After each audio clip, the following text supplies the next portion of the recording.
जय हिंद फ्रेंड्स, कैसे हैं आप लोग। आशा करते हैं अच्छे होंगे और एग्जाम की तैयारी में जुटे होंगे। फ्रेंड्स, आज की इस ज्योग्राफी की विशेष क्लास में हम आप लोगों के लिए क्लास 7th का चैप्टर फर्स्ट या अध्याय फर्स्ट, जिसका नाम है पर्यावरण भूगोल, उसके MCQs क्वेश्चंस का पार्ट 1 लेकर उपस्थित हुआ हूं। दोस्तों, यह न्यू NCERT पर आधारित हमारा टॉपिक है। दोस्तों, यह टॉपिक आपके जो कॉम्पिटिटिव एग्ज़ाम हैं, चाहे वह MPSC हो, UPSC हो या MP-TET हो, उनके एग्ज़ाम के हिसाब से यह वीडियो काफ़ी इम्पोर्टेंट होने वाली है, क्योंकि इसमें इस टॉपिक से पर्यावरण और भूगोल जो टॉपिक है, इस टॉपिक से जितने भी इम्पोर्टेंट MCQs क्वेश्चंस बन सकते थे, उन सभी को हमने इस वीडियो में कवर किया है। इसलिए यह वीडियो काफ़ी इम्पोर्टेंट हो जाती है। तो प्लीज़ वीडियो को शुरू से लेकर अंत तक देखिएगा, और अगर वीडियो पसंद आती है तो वीडियो को लाइक और दोस्तों में शेयर भी ज़रूर करिएगा।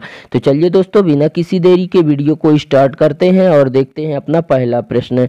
हमारा पहला प्रश्न है कि पर्यावरण से हमें क्या क्या मिलता है। ठीक है, हमें ऑप्शन है जैसे कि हवा है, जल है, भोजन है और जो है तो उपरोक्त सभी। ठीक है, ये भोजन है, इसको ये भोजन है। ठीक है, तो हवा हो गया, जल हो गया और भोजन और उपयुक्त सभी। ठीक है, तो इसमें जो है तो हमें ये तीनों चीज़ मिलती है। ठीक है, हमें जो है तो हवा भी मिलती है, जल भी मिलता है और भोजन भी मिलता है हमें पर्यावरण से। ठीक है दोस्तों, यहाँ पे अगर हम बात करें तो पर्यावरण में हमें सूक्ष्म जीव से लेकर के कीड़े मकोड़े, पेड़ पौधे व उनकी क्रियाएं व तथा उनकी जो प्रक्रियाएं हैं वो भी देखने को मिलती हैं।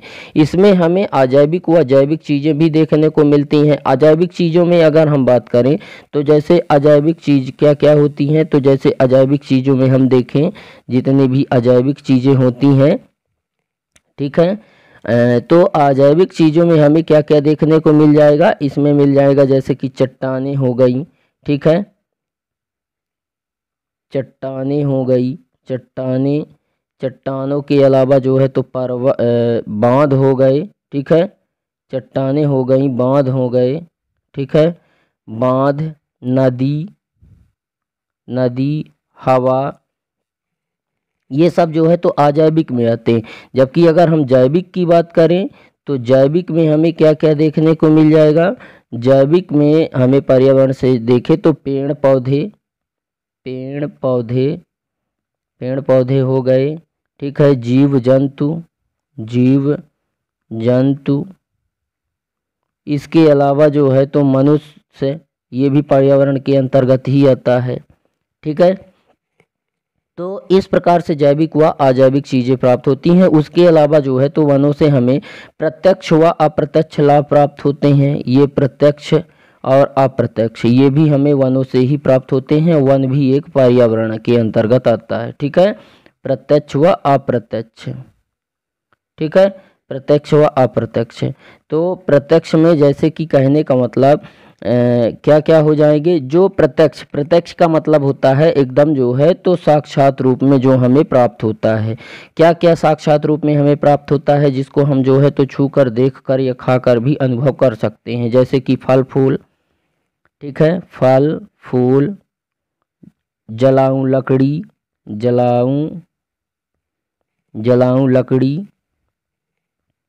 फल फूल हो गया, जलाऊं लकड़ी हो गया। ठीक है, और इसके अप्रत्यक्ष में देखेंगे तो मतलब जो है तो ऐसे जो है तो वन से ऐसे वाले स्रोत जिनको जो है तो हम साक्षात रूप में नहीं पा सकते हैं, नहीं देख सकते हैं। जैसे कि अगर हम देखें तो अप्रत्यक्ष लाभ में ऐसी चीज़ें जिनको जो है तो हम प्रत्यक्ष रूप से उपयोग में नहीं ला सकते, मतलब हम प्रत्यक्ष रूप से उसे हम जो है तो उपयोग नहीं कर सकते। एक हिसाब से हम कह सकते हैं कि जैसे पेड़ हमें जो है तो ऑक्सीजन देते हैं। ठीक है, क्या देते हैं, ऑक्सीजन। पेड़ हमें जो है तो ऑक्सीजन देते हैं। पेड़ हमें जो है तो क्या देते हैं, वर्षा कराने में सहायक होते हैं। ठीक है, पेड़ क्या हैं, वर्षा कराने में सहायक होते हैं। ठीक है, पेड़ वर्षा कराने में सहायक होते हैं, पेड़ ऑक्सीजन देते हैं। तो ये चीज़ें जो है तो हमें दिखाई नहीं देती हैं, मतलब हम उस तरीके से जो है तो इनको नहीं देख सकते जिस तरीके से फल फूल और जलाऊं लकड़ी वगैरह जो देख लेते हैं। ठीक है, पेड़ पौधे वर्षा कराते हैं, लेकिन कैसे? मतलब हम जो है तो मतलब प्रत्यक्ष तरीके से हम उसे नहीं मान सकते कि ये हाँ पेड़ कराते ही हैं। पेड़ जो है तो ऑक्सीजन देते ही हैं, वो हमें दिखाई नहीं देते हैं, ठीक है। अप्रत्यक्ष में हमें जो है तो ऐसे लाभ जो हमें पूर्ण रूप से जो है तो दिखाई देते हैं वो प्रत्यक्ष लाभ होते हैं, ठीक है। हमारा अगला क्वेश्चन है कि निम्न में से कौन सी प्रकृति की देन नहीं है, ठीक है। इसमें से ऑप्शन है जैसे पर्वत है, बांध है, नदियां हैं, प्राणी है, ठीक है। इसमें जो ये बी नंबर वाला ऑप्शन है ये जो है तो प्रकृति का देन नहीं है। बाकी पर्वत भी है, नदियां भी हैं और प्राणी भी, ये सब जो है तो प्रकृति की देन है, ठीक है। प्रकृति यानी कि जो मानव जिसके बनने में मानव का कोई योगदान नहीं था, ठीक है, वो है प्रकृति। लेकिन बांध को बनाने में मानव का योगदान था। बांध बनाया जाता है यह जो है तो मानव द्वारा निर्मित है। किसके द्वारा निर्मित है? मानव के द्वारा बनाया गया है। ये इसलिए बनाया गया है कि नदी को नियंत्रित करने के लिए, ठीक है। नदियों में बाढ़ को नियंत्रित करने के लिए, ठीक है, बाढ़ को नियंत्रित करने के लिए बनाया गया है। नियंत्रित, ठीक है, बाढ़ को नियंत्रित करने के लिए बनाया गया है। बिजली बनाने के लिए, ठीक है, बिजली बनाने के लिए बाढ़ को नियंत्रित करने के लिए, बिजली बनाने के लिए, मत्स्य पालन के लिए, मतलब कई सारे जो है तो मत्स्य पालन, कई सारे जो है तो इसमें जो है तो कार्य पूरे हो सकते हैं। जैसे कि ये जो है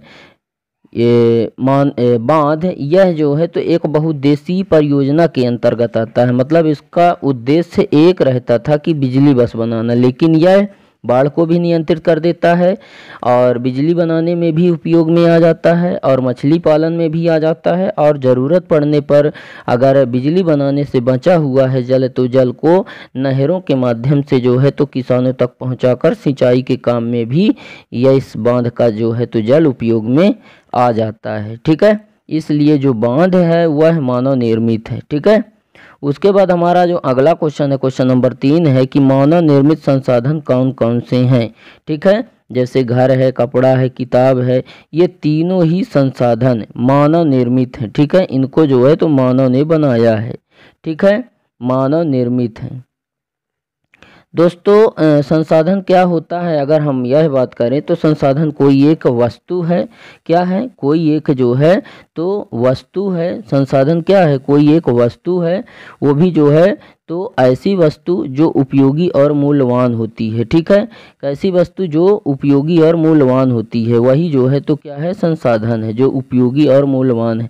अगर उपयोगी और वह मूल्यवान नहीं है तो वह संसाधन नहीं हो सकती, ठीक है। जैसे अगर एग्जाम्पल देखें कि जो केला होता है, केला एक संसाधन है क्योंकि वह उपयोगी और मूल्यवान है। परंतु अगर हम उसके बुकले, जो उसका बुकला होता है, ठीक है, उसको अगर हम उसके अंदर का अगर मटेरियल हम यूज कर लेते हैं, लेकिन उसके बाद जो उसका बुकला जो उसका बचा होता है, उस वकले को अगर हम जो है तो देखें तो वह एक संसाधन नहीं रह जाता है। इसलिए क्योंकि वह उपयोगी और मूल्यवान नहीं है, इसलिए वह वकला जो होता है, उसका केले का छिलका जो होता है केले का, वह जो है तो संसाधन नहीं है, ठीक है, क्योंकि वह उपयोगी और मूल्यवान नहीं। परंतु उसके अंदर का जो केला था वह उपयोगी और मूल्यवान था, ठीक है। तो मानव के द्वारा जो है तो बनाया गया घर भी एक संसाधन है। कपड़ा और किताब, ये सब जो है तो मानव के द्वारा बनाए गए संसाधन हैं, ठीक है। इसलिए जो है तो इसमें ये डी नंबर वाला ऑप्शन सही हो जाएगा, उपरोक्त सभी, ठीक है। उसके बाद अगर हम देखें, अगला क्वेश्चन है कि पृथ्वी की कठोर ऊपरी परत क्या कहलाती है, ठीक है। जैसे कि ऑप्शन है प्राकृतिक पर्यावरण, मानव निर्मित पर्यावरण, स्थल मंडल और जैव मंडल, ठीक है। तो इसका जो है तो कौन सा वाला ऑप्शन सही हो जाएगा? तो इसका जो 4 नंबर वाला ऑप्शन है वो उसका हो जाएगा स्थल मंडल, ठीक है। 4 नंबर क्वेश्चन का कौन सा आंसर हो जाएगा? बी नंबर वाला ऑप्शन, ठीक है। कौन सा? यहाँ पे जो है तो ये स्थल मंडल होगा। ठीक है, ये तो होना चाहिए सी नंबर वाला ऑप्शन। ठीक है, ये सी नंबर है। सी नंबर में स्थल मंडल मतलब जो है तो पृथ्वी की कठोर ऊपरी परत क्या कहलाती है? स्थल मंडल कहलाती है। ठीक है, स्थल मंडल क्या होती है?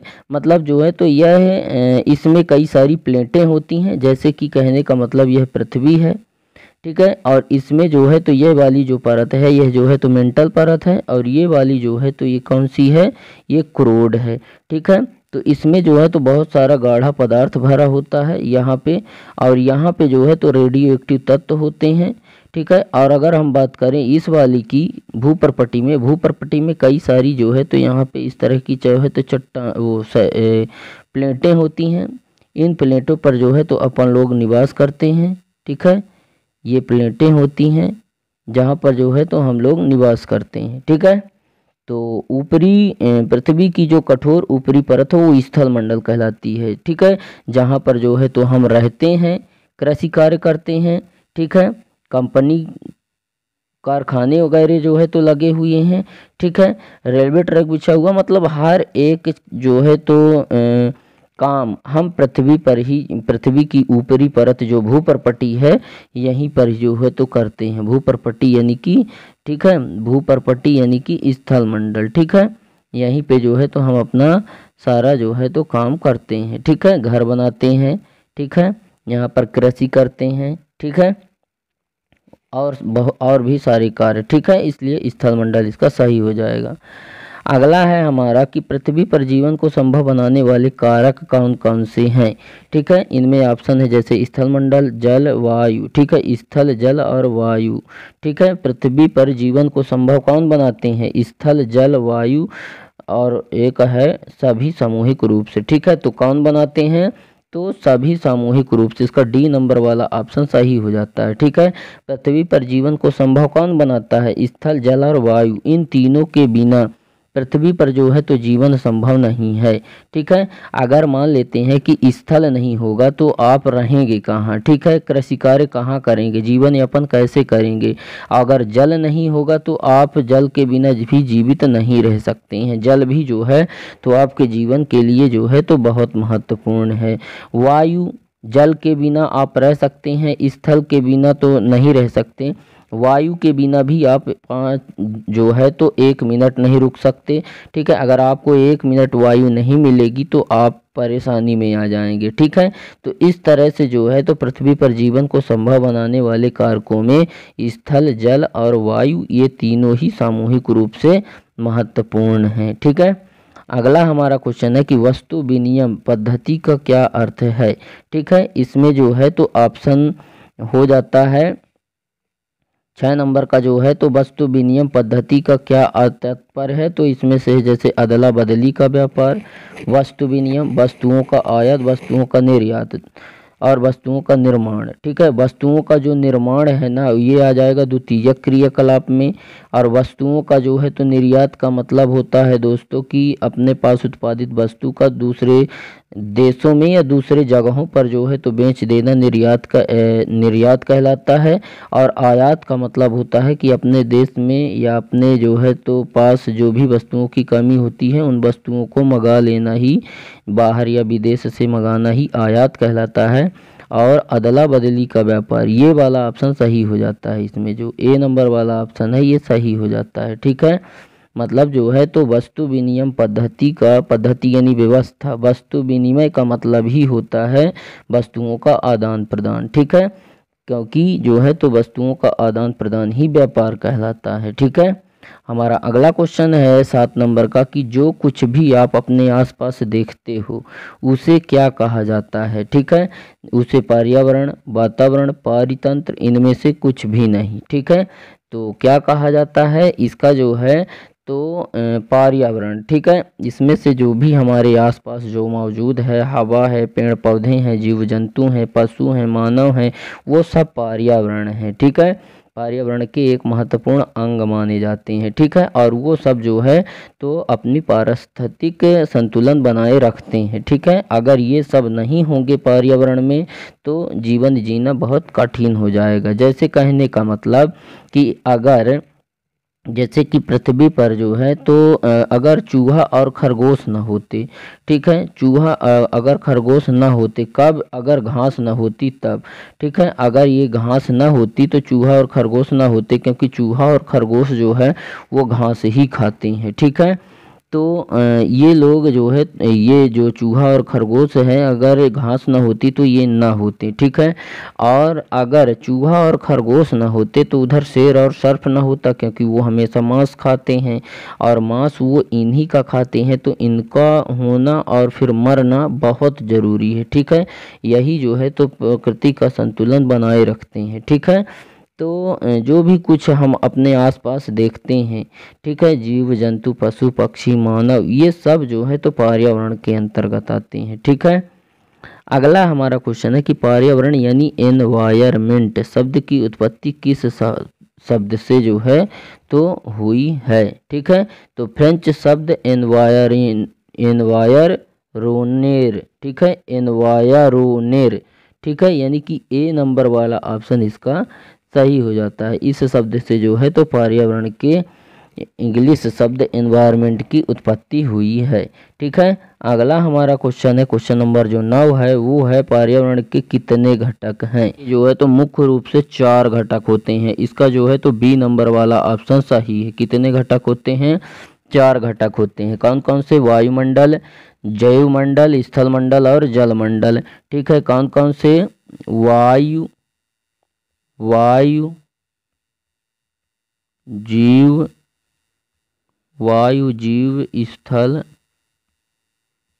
स्थल और जल मंडल, ठीक है।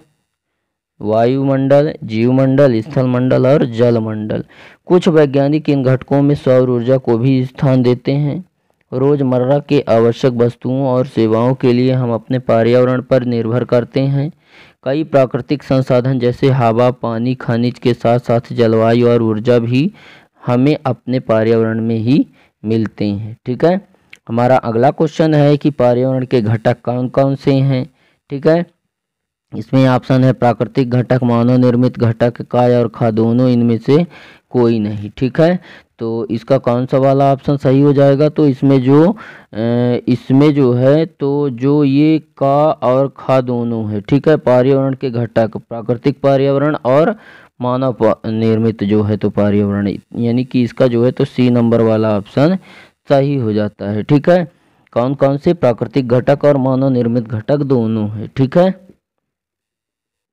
दोस्तों अगर हम प्राकृतिक पर्यावरण की बात करें तो इसमें हो जाएंगे जो है तो पर्वत, मैदान,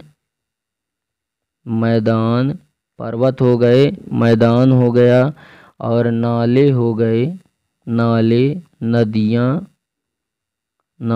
नदियाँ, ये सब जो है ना तो प्राकृतिक घटक हैं।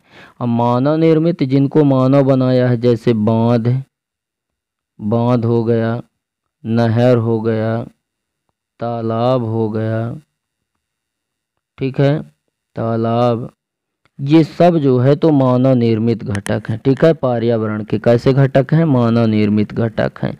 उसके बाद हम देखते हैं हमारा जो अगला क्वेश्चन है कि पर्यावरण के प्राकृतिक घटक कौन से हैं, ठीक है। कौन से प्राकृतिक घटक? स्थलमंडल, जलमंडल, वायुमंडल, उपरोक्त सभी, ठीक है। तो इसका कौन सा वाला? इसका जो डी नंबर वाला ऑप्शन है ये सही हो जाता है, ठीक है। पर्यावरण के प्रमुख प्राकृतिक घटक हैं कौन कौन से? स्थलमंडल, जलमंडल और वायुमंडल, ठीक है। ये जो है तो सभी हैं। जलमंडल भी है, स्थलमंडल जहाँ पे हम रहते हैं, ठीक है, कृषि कार्य करते हैं, व्यापार करते हैं, ठीक है, रोडें बनी हुई हैं, सड़कें बनी हुई हैं, और जो है तो कारखाने, कंपनियां लगी हुई हैं, वो है स्थलमंडल। जलमंडल की बात करें तो जहाँ पे जो है तो विभिन्न प्रकार के जीव जंतु, ठीक है, जो जीव जंतु निवास करते हैं, जो जलीय जीव होते हैं, मछली वगैरह जल में ही रहती है, ठीक है। और जल जिसे हम पीते हैं यह जो है तो 71% भाग पर है, और जो है तो केवल 29% भाग पर जो है तो स्थल है, ठीक है। यह इतने हमारा पृथ्वी में जो है तो इतने प्रतिशत उपलब्ध है, इतने प्रतिशत विद्यमान है। वायु गैस की परतें जो पृथ्वी को चारों ओर से ढके हुई हैं, वही है वायुमंडल। ठीक है। उसके बाद हमारा जो अगला क्वेश्चन है, क्वेश्चन नंबर जो 12 है, वो है कि पर्यावरण के मानव निर्मित घटक कौन से हैं। पर्यावरण के मानव निर्मित घटक। ठीक है। तो कौन कौन से हैं मानव निर्मित घटक? इसमें से जैसे हमें ऑप्शन मिल रहे हैं कि इमारतें हो गई, सड़क हो गया, सड़क और उद्योग, इमारतें, स्मारक, सड़क, उद्योग, पुल, पार्क और उपरोक्त सभी। ठीक है। तो इसका कौन सा वाला ऑप्शन सही हो जाएगा? तो इसमें जो है तो उपरोक्त सभी हो जाएगा। ठीक है। ये पर्यावरण के मानव निर्मित घटक हैं, ये सभी जो है तो मानव के द्वारा बनाए गए हैं। मतलब पार्क और पुल मानव ने बनाया है, सड़क भी मानव ने बनाया है, इमारत व स्मारक भी जो है तो मानव ने ही बनाया है। ठीक है। इसलिए जो है तो इसमें ये सभी हो जाएगा। हमारा अगला क्वेश्चन है कि वह तंत्र जिसमें समस्त जीवधारी आपस में एक दूसरे के साथ निवास करते हैं, उसे क्या कहते हैं? पारितंत्र, पर्यावरण, वातावरण या उपरोक्त सभी। ठीक है। तो उसको क्या कहते हैं? तो उसे जो है तो पारितंत्र कहते हैं। ठीक है। जिसमें जो है तो समस्त जीवधारी आपस में एक दूसरे के साथ निवास करते हैं। ठीक है। सभी प्रकार के जो जीवधारी होते हैं वह एक दूसरे के साथ निवास करते हैं, उसे ही पारितंत्र कहते हैं या पारिस्थितिकी तंत्र कहते हैं। ठीक है। पारिस्थितिकी तंत्र की अगर हम बात करें तो जैसे कि मान लेते हैं यहाँ पे आप देख सकते हैं, जैसे कि यहाँ पे जो है तो घास जमी हुई है। इस घास को जो है तो कौन खा रहा है? मान लेते हैं कि ये जो है तो क्या है, चूहा है, और ये जो है तो खरगोश है। ये दोनों जो है तो घास को खा रहे हैं। अगर घास ना होती तो ये भी ना होते। इनके ऊपर जो है तो यहाँ पे जो है तो शेर है और यहाँ पे सर्प है, तो शेर और सर्प इनको खाता है। ठीक है। अगर जो है तो खरगोश और चूहा ना होते तो शेर और सर्प भी ना होते। ठीक है। फिर उसके ऊपर जो है तो वाज है, वाज अगर जो है तो सर्प को ना खाती। ठीक है। बाज अगर जो है तो सर्फ को ना खाती, बाज हो, अगर सर्फ ना होता तो फिर बाज भी ना होती। ठीक है। अब सर्फ है इसीलिए तो बाज है। तो ये जो जितने भी जो है तो जानवर हैं, इन सभी का प्रकृति में रहना बहुत ज़रूरी है, क्योंकि जो जानवर मांस खाते हैं उनके लिए मांस की पूर्ति इन्हीं जानवरों से होती है। ठीक है। और वो अपना भोजन इन्हीं जानवरों से प्राप्त करते हैं, इसलिए ऐसे जानवरों का होना बहुत ज़रूरी है। ठीक है। क्योंकि अगर ऐसे जानवर नहीं रहेंगे तो जो बड़े जानवर हैं वो गांवों तक पहुंच आएंगे और जो है तो कहीं ना कहीं आम लोगों को भी परेशान करेंगे। ठीक है। तो इस तरह से जो है तो ये एक साइकिलिंग बन जाती है जिसमें सभी जीव एक दूसरे पर निर्भर है और एक दूसरे से जो है तो अपना जीवन यापन करते हैं और पारस्परिक क्रियाएं करते हैं। इसी को कहते हैं पारितंत्र या पारिस्थितिकी तंत्र। ठीक है। हमारा अगला क्वेश्चन है कि हमें सांस लेने के लिए हवा, पीने के लिए जल, खाने के लिए भोजन एवं रहने के लिए भूमि प्रदान कौन करता है? ठीक है। इनमें ऑप्शन है जैसे पर्यावरण, पारितंत्र, वातावरण और उपरोक्त सभी। ठीक है। तो इसमें जो है तो पर्यावरण हो जाएगा, इसका ए नंबर वाला ऑप्शन सही हो जाएगा। ठीक है। हमें सांस लेने के लिए हवा, पीने के लिए जल और खाने के लिए भोजन कौन देता है? पर्यावरण देता है। अगर पर्यावरण नहीं होता तो ये सारा चीज़ हमें प्राप्त नहीं होता। ठीक है। अगला हमारा क्वेश्चन है कि वायुमंडल हमारे लिए किस प्रकार आवश्यक है? ठीक है। इसमें ऑप्शन है सांस लेने के लिए वायु प्रदान करता है वायुमंडल, दूसरा है सूर्य की किरणों के हानिकारक प्रभाव से हमारी रक्षा करता है, पृथ्वी के तापमान को रहने योग्य बनाता है और उपयुक्त सभी। तो वायुमंडल जो है वो जो है तो ये सारे कार्य करता है हमारे लिए, इसलिए इसका जो है तो डी नंबर वाला ऑप्शन सही हो जाता है। ठीक है। ये तीनों ही जो है तो हमारे लिए उपयोगी हैं। ठीक है। क्योंकि जो ओजोन परत है वह सूर्य से आने वाली जो पराबैंगनी किरणें हैं उनको रोक कर हमारी रक्षा करती है। ठीक है। उसके बाद हमारा जो अगला क्वेश्चन है कि ग्रीन हाउस प्रभाव कौन सी गैस पैदा करती है? ठीक है। इनमें ऑप्शन है जैसे sulphur dioxide, carbon dioxide, carbon monoxide, इनमें से कोई नहीं। ठीक है। तो इसका जो है तो आंसर हो जाएगा कार्बन जो है तो डाइऑक्साइड। ठीक है। कार्बन डाइऑक्साइड, बी नंबर वाला ऑप्शन इसका सही हो जाता है। ठीक है, ग्रीन हाउस प्रभाव पैदा करती है ये, ठीक है, कार्बन डाइऑक्साइड। ठीक है, ये कहाँ से प्राप्त होती है, ये जो है तो इसे जो है तो पेड़ क्या करते हैं, पेड़ जो है तो इसे ही जो है तो ऑब्जर्व करते हैं कार्बन डाइऑक्साइड को। ठीक है, उसके बाद हमारा अगला क्वेश्चन है कि दूषित वायु में से सांस लेने पर क्या होता है, हमारी आयु बढ़ती है, ये तो गलत है, नहीं बढ़ सकती। हम बीमार नहीं पड़ते, ये भी गलत है क्योंकि हम बीमार पड़ जाते हैं, हमें सांस संबंधी रोग होते हैं। ठीक है, ये सही हो सकता है और इनमें से कोई नहीं। ठीक है, इसलिए जो है तो ये वाला ऑप्शन सही है, सी नंबर वाला ऑप्शन। ठीक है, हमें सांस संबंधी रोग होते हैं जैसे कि जो है तो फेफड़े में सूजन आ जाता है। ठीक है, हमें जो है तो खांसी, काली खांसी, दमा, अस्थमा जैसे जो है तो क्या हो जाते हैं, रोग पैदा हो जाते हैं दूषित वायु से। और दूषित वायु कर कौन रहा है, तो बड़े बड़े जो उद्योग कारखाने लगे हुए हैं और बढ़ता हुआ जो ये आपका परिवहन एवं संचार के जो साधन हैं जैसे कि जो है तो बस, ट्रक है ना, इन कितना और जो भी जो है तो रिक्शा, ऑटो रिक्शा वगैरह, ये सब इतना ज़्यादा धूल में जो है तो वायु प्रदूषण करते हैं जिसको हम लोग जो है तो अपने अंदर खींच कर लेते हैं, जिसके कारण जो है तो समस्या हो जाती है। ठीक है, और हमें जो है तो सांस संबंधी रोग हो जाते हैं। ठीक है, उसके बाद हमारा अगला क्वेश्चन है कि वायुमंडल में सर्वाधिक पाई जाने वाली गैसें कौन सी हैं। ठीक है, तो नाइट्रोजन, ऑक्सीजन, हीलियम और हाइड्रोजन। ठीक है, तो इसका जो नाइट्रोजन, ए नंबर वाला ऑप्शन सही हो जाता है। ये 78% जो है तो पाई जाती है और 21% जो है तो ऑक्सीजन है और 0.3 जो है तो ये है और बाकी अन्य गैसें हैं। ठीक है, 21% जो है तो ऑक्सीजन है, ये जो है तो वायुमंडल में पाई जाती हैं। ठीक है, लेकिन नाइट्रोजन सबसे ज़्यादा पाई जाती है, तो इसका सही नंबर ऑप्शन ए नंबर होगा, नाइट्रोजन। वायुमंडल में सबसे ज़्यादा नाइट्रोजन, कितना, 78% भाग में। ठीक है, हमारा अगला क्वेश्चन है कि प्रकाश संश्लेषण द्वारा कौन ऑक्सीजन उत्पन्न करते हैं, तो मनुष्य, पशु, हरे पादप, पादप का मतलब होता है पेड़ पौधे, कौन से वाले, हरे हरे वाले, या इनमें से कोई नहीं। ठीक है, तो इसका क्या हो जाएगा, तो इसका जो है तो सी ए नंबर वाला ऑप्शन सही हो जाएगा। ठीक है, प्रकाश संश्लेषण द्वारा कौन ऑक्सीजन उत्पन्न करते हैं, तो प्रकाश संश्लेषण द्वारा अपना भोजन पेड़ पौधे बनाते हैं, सूर्य से प्रकाश खींचते हैं दिन में और जो है तो पानी से प्रकाश संश्लेषण से अपना भोजन बनाते हैं और फिर हमको जो है तो क्या करते हैं, ऑक्सीजन देते हैं। जो पेड़ होता है यह हमें ऑक्सीजन देता है, क्या देता है, हमें जो है तो ऑक्सीजन देता है पेड़। ठीक है, सूर्य से जो है तो हम अपना भोजन बनाता है प्रकाश संश्लेषण क्रिया द्वारा और फिर उसके बाद जो है तो हमें ऑक्सीजन प्रदान करता है।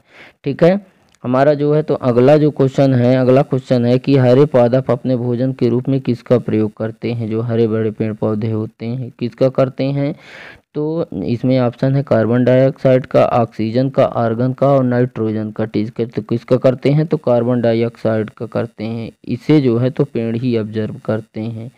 ठीक है, और बाद में फिर हमें जो है तो कार्बन डाइऑक्साइड वो लेते हैं और ऑक्सीजन हमें देते हैं। तो इस प्रकार से दोस्तों उम्मीद करते हैं कि आपको हमारे यह वीडियो पसंद आया होगा। वीडियो अगर पसंद आया तो वीडियो को लाइक करें, दोस्तों में शेयर करें और अगर आप हमारे चैनल पर नए हैं तो चैनल को सब्सक्राइब करें एंड बेल आइकन भी प्रेस करें ताकि हमारी नई नई वीडियो की नोटिफिकेशन आपको सबसे पहले मिले। तो दोस्तों आज के लिए बस इतना ही, मिलते हैं आप सभी लोगों से नेक्स्ट वीडियो में नेक्स्ट टॉपिक के साथ, तब तक के लिए जय हिंद, वंदे मातरम।